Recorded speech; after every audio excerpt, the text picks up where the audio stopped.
Madame raconte des histoires. Bonjour et bienvenue à toi chez Madame raconte des histoires. Aujourd'hui, je t'emmène à l'aventure avec Winnie l'ourson pour te raconter l'histoire Un cadeau pour Porcinet. Alors si tu es prêt, c'est parti! Demain, c'est la veillée de Noël. Durant la nuit, le Père Noël passera distribuer ses cadeaux. Et Porcinet ne tient plus en place. Afin de rendre sa maison la plus jolie possible, il fixe des guirlandes au mur, ajoute des boules au sapin, pose des bougies partout. Soudain, il s'arrête net. Et si le Père Noël m'oubliait, songe-t-il. Affolé, Porcinet se rue chez Winnie. « Il faut que je te parle, tout de suite, dit-il d'une voix tremblante. « Je viens de penser à une chose horrible, Winnie, explique-t-il en s'asseyant. Et si le Père Noël oubliait ma maison? S'il était trop occupé pour penser à mon cadeau? Cela fait rire Winnie. Tu ne dois pas t'inquiéter, Porcinet. Jusqu'ici, le Père Noël ne t'a jamais oublié, n'est-ce pas? Mais il pourrait, répond Porcinet, pas du tout rassuré. Je suis si petit. Oh, s'attendrit Winnie. Mais personne ne peut oublier quelqu'un comme toi, voyons. Tu me le promets? Insiste Porcinet. Je te le promets, assure Winnie. Puisque Winnie le promet, le Père Noël ne m'oubliera sûrement pas, se dit alors Porcinet. Réconforté, il remercie son ami et rentre en trottinant chez lui. Mais sa visite a perturbé Winnie. Inquiet, il sort de chez lui pour réfléchir. Et si cette année, le Père Noël trahissait la promesse qu'il vient de faire? Tout à coup, quelqu'un lui bondit dessus. « Salut Winnie, lance Tigrou. Pourquoi donc fais-tu grise mine ?» Winnie raconte la visite de Porcinet. « Voilà, je suis inquiet et j'espère vraiment que le Père Noël va passer, » conclut-il. « Pas question d'attendre, » réplique Tigrou. « Ce qu'il nous faut, c'est un plan. Et tu tombes bien, tu as devant toi la personne idéale pour t'aider. » Après avoir écouté Tigrou, Winnie retrouve le sourire. Ce plan est parfait.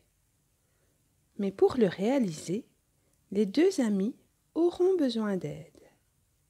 D'un pas rapide, ils se rendent chez Coco Lapin pour tout lui raconter, depuis la visite de Porcinet jusqu'à leur projet. Tu vois, si jamais le Père Noël oublie Porcinet, nous serons prêts.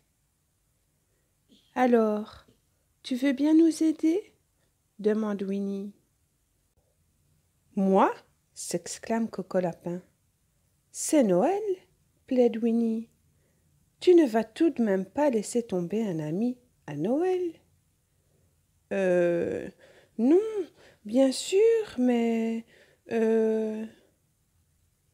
Porcinet sera trop déçu si le Père Noël l'oublie cette année. Tu dois nous aider, insiste Winnie. Bon, d'accord, je vous aiderai, répond Coco Lapin.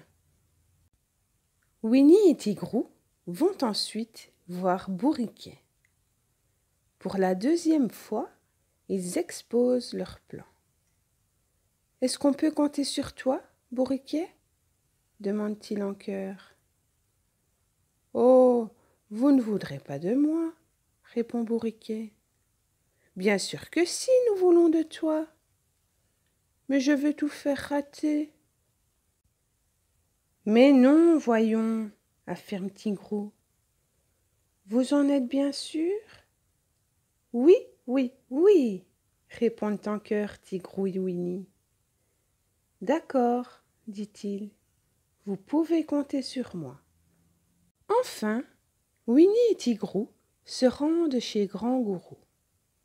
Bien sûr que nous allons vous aider. Que devons-nous faire? Demande Grand Gourou après les avoir écoutés. Et si je dessinais un portrait de Porcinet? Propose Petit Gourou. Regarde Tigrou, je suis très bon dessinateur. Magnifique! S'exclame Tigrou. Mais je pensais à autre chose. Suivez-moi, je vous expliquerai mon projet en chemin. Quelques minutes plus tard, nos amis se retrouvent devant chez Winnie. Merci Winnie, ta vieille luge va devenir un superbe traîneau, s'écrie Coco Lapin. Tigrou, apporte-moi cette boîte. Et le voilà qui coupe et qui colle les cartons avec habileté. Avant de laisser Tigrou et Petit Gourou peindre son œuvre en rouge. Ça y est, en moins d'une heure, la vieille luge est devenue le traîneau du Père Noël.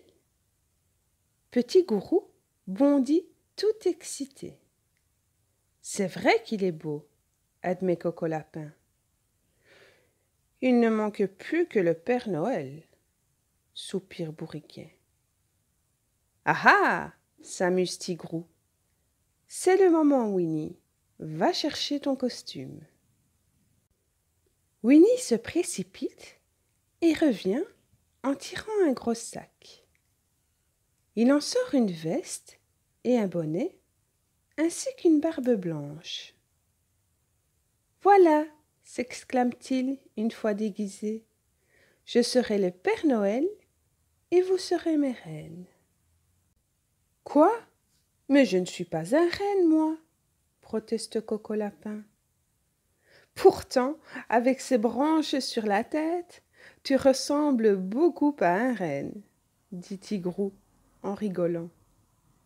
Car il a tout prévu, y compris les branches pour imiter les bois des rennes. Je vais me mettre devant, annonce-t-il. Allez mes reines, en route, lance Winnie, après avoir chargé le traîneau de cadeaux. À peine a-t-il donné l'ordre du départ que Tigrou, ravi, démarre comme une flèche. Il court si vite que l'équipage croit voler sur la neige. Mais devant la maison de Porcinet, le freinage est un peu brutal. « Ça va, Winnie ?» demande Grand Gourou. « Oui, je crois. Mais ma barbe s'est envolée. » Trop affairés, nos amis ne voient pas l'étrange silhouette qui s'éclipse vers les nuages dans un joli tintement de grelots. Prudemment, Porcinet entr'ouvre sa porte. « Qui est là ?» bégait-il d'une toute petite voix. « Oh, quelle bonne surprise !» s'exclame Porcinet en voyant ses amis devant sa porte. « Entrez partager avec moi mon gâteau de Noël. »« Je suis désolée, Porcinet, » dit Winnie d'une petite voix triste. « Je n'ai pas tenu ma promesse. Le Père Noël t'a oublié. »« Mais si tu as tenu ta promesse !» s'écrie Porcinet. « Le Père Noël est venu pendant que je dormais. » Porcinet n'invente rien. Il y a plein de cadeaux au pied de son sapin. « Mais vous vous êtes donné beaucoup de mal pour moi, » poursuit-il avec un grand sourire heureux. « Et ça, c'est le plus beau de tous les présents. Merci mes amis, et joyeux Noël à tous. » Je te souhaite un joyeux Noël et de bonnes fêtes de fin d'année, à toi et toute ta famille. Et si tu as aimé cette histoire, n'oublie pas de t'abonner à la chaîne et de mettre un beau pouce bleu. Gros bisous, à bientôt!